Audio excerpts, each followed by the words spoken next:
Today marks day 5 in the search for a missing child after the boat she was on capsized in the St. Johns River Friday evening. I'm Tanika Hughes. I'm Ben Becker. The Coast Guard revealed none of the people on that boat wore life jackets and 3 died.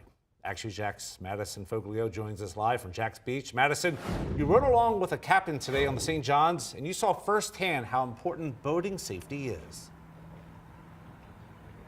Ben, I certainly did. Now, behind me, it may not look like the waters are rough, but when you go a couple miles out there, I can tell you firsthand the waters are extremely rough out on the St. Johns River, which is why officials are preaching the importance of knowing your safety protocols and, of course, wearing your life vests.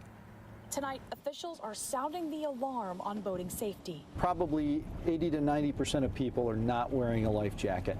It's the reality. This comes after a boat capsized in the St. Johns River Friday evening, leaving 4 people stranded, 3 people dead, and a little girl still unaccounted for.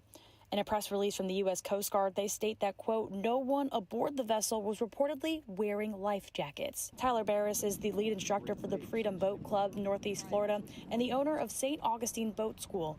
He says while most people are not required to wear life vests on a boat, there is one thing that has to be available at all times. If somebody falls in the water, the number one thing that's got to happen, you've got to get flotation into that water.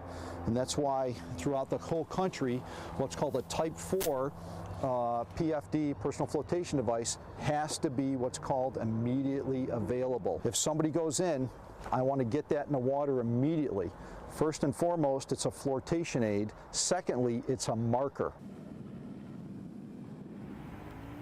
And it's also important to note that in the state of Florida, children under the age of 6 are required to wear a life vest on all moving boating vehicles. Reporting in Duval County, I'm Madison Foglio, Action News Jax.